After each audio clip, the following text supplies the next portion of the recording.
ઓમ અવતારિણે શ્રી સ્વામિનારાયણાય નમો નમઃ.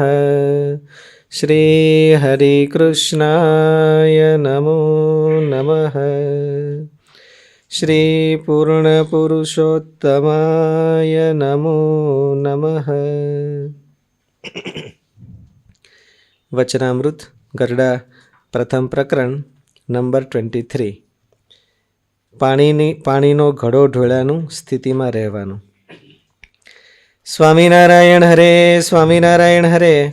સંવાદ 1876 પોષ સુધી પંચમીને દિવસ શ્રીજી મહારાજ શ્રી ગરડા મધ્યે દાદા ખાચરના દરબારમાં ઉગમણે દ્વાર ઓરડાની ઓસરીએ ઢોલિયા ઉપર વિરાજમાન હતા અને શ્રીજી મહારાજે માથે ધોળો ફેંટો બાંધ્યો હતો તથા ધોળું અંગરખું પહેર્યું હતું તથા ધોળો સુરવાળ પહેર્યો હતો તથા કેળે કસુંબલ શેલું બાંધ્યું હતું અને પોતાના મુખારવિંદની આગળ પરમહંસ તથા દેશ દેશના હરિભક્તની સભા ભરાઈને બેઠી હતી.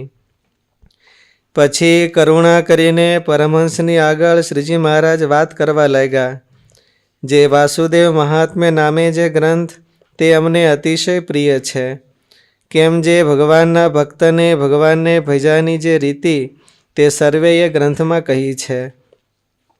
અને ભગવાનના જે ભક્ત તે બે પ્રકારના છે.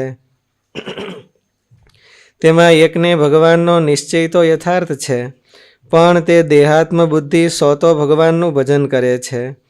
અને બીજો તો જાગ્રત, સ્વપ્ન અને સુષુપ્તિ એ 3 અવસ્થા તથા સ્થૂળ, સૂક્ષ્મ અને કારણ એ 3 દેહ તેથી પર ને ચૈતન્ય રૂપ એવું પોતાના સ્વરૂપને માને અને તે પોતાના સ્વરૂપને વિશે ભગવાનની મૂર્તિને ધારીને ભગવાનનું ભજન કરે.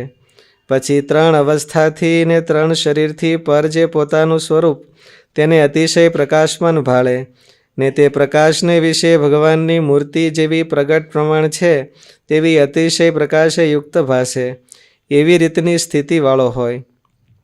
અને એવી રીતની સ્થિતિ જ્યાં સુધી થઈ નથી ત્યાં સુધી ભગવાનનો ભક્ત છે તો પણ તેને માથે વિઘ્ન છે. અને જો એવી સ્થિતિમાં શિવજી નહોતા વર્તતા તો મોહિની સ્વરૂપમાં મોહ પામ્યા. અને એવી સ્થિતિમાં બ્રહ્મા નહોતા વર્તતા તો સરસ્વતીને દેખીને મોહ પામ્યા. અને એવી સ્થિતિમાં નારદજી નહોતા વર્તતા તો પરિણાનું મન થયું. અને ઇન્દ્ર તથા ચંદ્રાદિક તેમને જો એવી સ્થિતિ નહોતી તો કલંક લાગ્યા. અને ભગવાનનો ભક્ત હોય પણ જો એવી સ્થિતિને ન પામ્યો હોય તો ભગવાનને વિશે પણ પ્રાકૃત ભાવ પઠાઈ જાય છે. જેમ રાજા પરીક્ષિત એવો ભક્ત નહોતો તો રાસક્રીડા સાંભળીને શ્રી કૃષ્ણ ભગવાનને વિશે સંશય થયો. અને શુકજી જો એવા ભક્ત હતા તો તેને કોઈ જાતનો સંશય થયો જ નહીં. અને જે એવો ભક્ત હોય તે તો એમ સમજે છે મારે વિશે કોઈ દોષ અડી શકે નહીં તથા તે દોષ કાંઈ બાધ કરી શકે નહીં, તો જેને ભજને કરીને હું આવો થયો એવા જે ભગવાન તેને વિશે તો કોઈ માયિક દોષ હોય જ કેમ, એમ દ્રઢપણે સમજે છે. અને એવો જે ભગવાનનો ભક્ત છે તે ભગવાનની મૂર્તિને વિશે જ્યારે વૃત્તિને રાખે છે ત્યારે તે વૃત્તિના 2 વિભાગ થાય છે. તેમાં એક વૃત્તિ તો ભગવાનના સ્વરૂપમાં રહે છે અને બીજી તો જે ભજનનો કરનારો તેમાં રહે છે. અને ભગવાનના સ્વરૂપમાં જે વૃત્તિ રહે છે તે પ્રેમે યુક્ત રહે છે અને ભજનના કરનારામાં જે વૃત્તિ રહે છે તે તો વિચારે યુક્ત રહે છે. અને તે વૃત્તિ જે તે ભજનના કરનારાને વિશે ભગવાનના ભજન વિના બીજા જે ઘાટ સંકલ્પ થાય છે તે સર્વેને ખોટા કરી નાખે છે તથા તે ભજન કરનારામાં જે દોષ તે સર્વેને ખોટા કરી નાખે છે. એવી રીતે તેની વૃત્તિ ભગવાનમાં અખંડ રહે છે. અને ઘડીક તો એકાગ્ર ચિત્તે બેસીને ભગવાનનું ભજન કરે અને ઘડીકમાં તો ચાળા ચૂંથતો ફરે તેને તો એવી સ્થિતિ થતી નથી. જેમ પાણીનો ઘડો ભરીને એક ઠેકાણે ઢોળી આવીએ પછી વળી બીજે દિવસે અથવા ત્રીજે દિવસે તે ઠેકાણે પાણીનો ઘડો ઢોળીએ તેણે કરીને ત્યાં પાણીનો ધરો ભરાય નહીં. કાં જે આગલા દિવસનું જળ આગલે દિવસ સુકાઈ જાય ને પાછલા દિવસનું પાછલે દિવસ સુકાઈ જાય. અને જો આંગળી જેવી નાની જ પાણીની શેર અખંડ વહેતી હોય તો મોટો પાણીનો ધરો ભરાઈ જાય. તેમ ખાતા પીતા હાલતા ચાલતા તથા શુભ ક્રિયાને વિશે તથા અશુભ ક્રિયાને વિશે સર્વકાળે ભગવાનમાં અખંડ વૃત્તિ રાખવી. પછી એવી રીતે ભગવાનમાં અખંડ વૃત્તિ રાખતા રાખતા એવી દ્રઢ સ્થિતિ થાય છે. ઇતિ વચનામૃતમ. એવી રીતે ગરડા પ્રથમ પ્રકરણનું 23મું વચનામૃતમ જે તે થયું. સહજાનંદ સ્વામી મહારાજની છે. આ વચનામૃત છે એ સ્થિતિનું છે. મૂળ મહારાજે આખા વચનામૃતમાં સ્થિતિની વાત કરી. એ વાસુદેવ મહાત્મા નામે ગ્રંથના અનુસંધાને સ્થિતિ કેવી રીતે કરવી એની વાત. વાસુદેવ મહાત્મા ગ્રંથ છે એ હરિભક્તોમાં કોણે વાંચ્યો હશે? ભાઈ પુસ્તકો એ જોયું છે? પુસ્તક જોયું હોય તો હા, વાંચ્યો હોય તો તેના કરતા બધા સારું. લાઇબ્રેરીમાં પુસ્તક જોયું હોય બોર્ડ વાળું વાસુદેવ માસ્ટર તો ઘણું કહેવાય. એટલે જોવું કઈ વાંધો નહીં, અને વાંચ્યું હોય તો બહુ સારું. કોઈને કોઈને વાંચ્યું છે એ મુજબ આંગળી કરી હું તો ઘણા વાંચ્યું છે ભાઈ. હા, તો એનો થોડોક 2 મિનિટ 1 મિનિટમાં સંક્ષિપ્ત કહેતા કોઈને આવડે? પરાગભાઈ તમને યાદ હોય એટલું કયો તે. સ્વામીજી એમાં છે ને ચરિત્રો દ્વારા સમજાવવામાં આવ્યું છે કે એની અંદર કેવી રીતે ભક્તિ કરવી અને ભક્તિથી ડગી જાય તો ક્યાં શું થઈ શકે. એટલે ઉપચર રાજાનું દ્રષ્ટાંત હતું. અને પછી હું થોડોક સાર કરી દઉં. આખા વાસુદેવ માધ્યમમાં નારદજી અને નરનારાયણ ભગવાનની કથા છે. નારદજી નરનારાયણ ભગવાન પાસે ગયા છે અને મોટી કથા છે. એમાં આ જે વચનામૃત છે એ મહારાજે એના અનુસંધાને કીધું છે કે એમાં ઇન્દ્રની કથા આવે છે. ઇન્દ્રને દેવતાનો રાજા બનાવવામાં આવ્યો અને દમ સમૃદ્ધિનો એ માલિક બન્યો. એટલે શરૂઆતમાં થોડોક ચેન્જ થાય એવું લાગે. એટલે ઇન્દ્ર મહારાજા એક વખત ઐરાવત ઉપર હાથ વંજવાળો એની ઉપર બેસીને જતા છે. આપણે જેમ મર્સિડીઝ ને એની ઉપર બેસી જતા હોય તો થોડો ફેર પડે. આવ ઠોઠિયું ગાડી હોય ને હોય તો ઠોઠિયું ગાડી હોય કોઈ આમ કરે તો આપણે ઉભા રહી જઈએ કે શું કામ છે. અને ઓલા હોય તો કે ઉભો રહેવાય જ નહીં, આમ હાથ કરે ત્યાં તો ન જ રહે.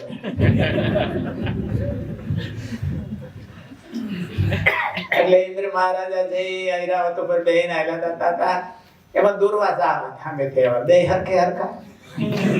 એટલે દુર્વાસા એમાં તો દુર્વાસા ક્યાંક હારે ઠેકાણેથી આવતા હશે એટલે તે દર્શન કરવા ગયા છે ને એને કમળની માળા પ્રાપ્ત થઈ હતી. એને મનમાં એમ થયું કે આ મોટા માણસ કહેવાય છે તો એને પહેરાવી. એટલે ઇન્દ્ર તો ઐરાવત ઉપર બેઠો હતો એટલે દુર્વાસાએ માળા ઘા કર્યો એને પહેરાવવા માટે. ઇન્દ્રએ હામું ન જોયું, એ માળાને હામું ન જોયું. એટલે ઐરાવતે લઈને, ઐરાવતનો સ્વભાવ હોય છે હાથી બીજો કંઈક ન હોય તો બરાબર પગ મૂકે એની ઉપર. એટલે એ માળાને લઈ હાથીના કોણ સ્થળ ઉપર પડી હતી માળા તો, અને ઇન્દ્ર માટે મોકલી હતી દુર્વાસા ઋષિએ. અને પગ પછી હાથીએ લઈને પગ ઉપર પગ મૂક્યો, પગ ને કતરી નાખી. એટલે ઇન્દ્ર તો એને ઓલા મસ્તીમાં જતા હતા તો દુર્વાસાને ક્રોધ ચડ્યો અને એને શાપ દીધો. દુર્વાસાએ ઇન્દ્રને શાપ દીધો કે આ તારી બધી લક્ષ્મી છે એ સમુદ્રમાં વહી જા અને તું કોરો અમારા જેવો થઈ જાય.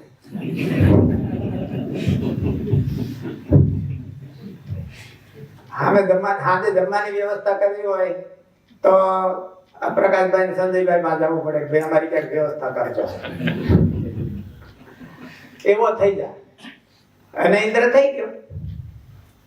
પછી આંખ ઉગડી, પણ પછી આંખ ઉગડે તો શું કામનું.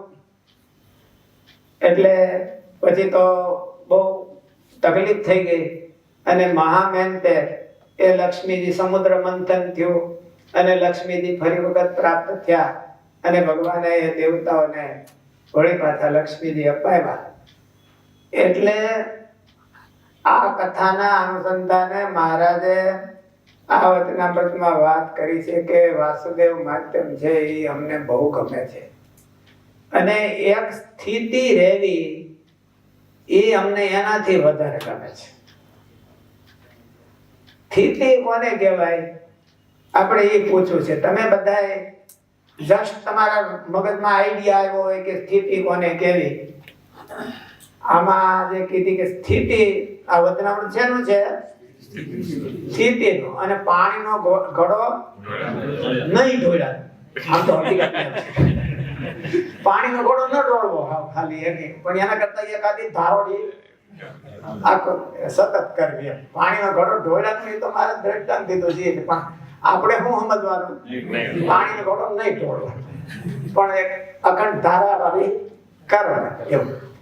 એટલે જસ્ટ કોને સ્થિતિ એટલે શું કહેવાય? કોણ ડેફિનેશન કરી શકશે એનું? સ્થિતિ કોને કહેવાય? આ ભાઈ કયો. આમ પેલા હરિભક્તો દ્વારા જે પોઝિશનમાં હોય એમનો એમ કન્ટિન્યુઅસ જાળવી રાખવું સ્થિતિ કહેવાય. રાઈટ, એવો જ અર્થ છે. પણ સ્થિતિનો આપણે એવો અર્થ કરીએ છીએ કે આ સત્સંગમાં પ્રગતિ ને પ્રગતિ થવી જોઈએ.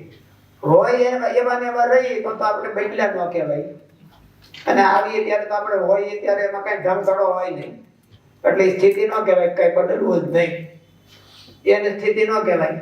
સંતો દ્રષ્ટાંત દે છે કે બીજા બધા છે ને પશુમાં સ્થિતિ બદલે. ગાય હોય તો એને નાની હોય તો વાછડી કહેવાય, પછી મોટી થાય તો ઓટકી કહેવાય, પછી ગાય કહેવાય. ભેંસમાં પાટી કહેવાય, પછી મોટું કહેવાય, ખડેલું કહેવાય, મોટું કહેવાય ખડેલું કહેવાય, અને પછી ભેંસ કહેવાય. પણ એકનું નામ ન બદલે. પાટો એ પાટો, એ નાનો હોય તો પાટો, મોટો હોય તો પાટો, મરે તો પાટો, કતલખાને જાય તો પાટો. એટલે એમાં ફેરફાર ન થાય એવું નહીં. એ સ્થિતિ નો કહેવાય. સ્થિતિ એને કહેવાય કે પ્રોગ્રેસ, સતત થવું, તો એને કહેવાય. આપણી સારી સ્થિતિ હોય ને એમાંથી પાછા ન પડીએ એ પણ એક સ્થિતિ કહેવાય. ભાઈ આટલી રોગડી એમ કે પાછા ન પડે, ગમે એવા દેશકાળ આવે તો પાછા ન પડે, તો એને સ્થિતિ કહેવાય. અહીંયા જે મારે જે કથાનું અનુસંધાન લીધું છે એ ઇન્દ્રનું લીધું છે કે ઇન્દ્રને એટલી સમૃદ્ધિ મળી ગઈ એ ભગવાનના પ્રતાપે અને ભગવાનની કૃપાથી મળી ગઈ, પણ એની બુદ્ધિ ફરી ગઈ. અહીંયા સ્થિતિ કીધી છે એ મેન્ટલ સ્થિતિ કીધી છે, ફિઝિકલ નહીં. ફિઝિકલ તો કોઈની એક સ્થિતિ રહેતી નથી. થોડાક ટાઈમ આપણે બાળક હોય, યુવાન થાય, વૃદ્ધ થાય અને ઘણી વખત હાલવામાં તકલીફ પડે, એટલે ફિઝિકલ તો કોઈની એક સ્થિતિ રહેતી નથી. આપણે સવારે વાત કરી હતી કે ફિટનેસ કેળવવો, પણ તોય ફિટનેસ કેળવતા એવું તો થઈ જ જાય. એટલે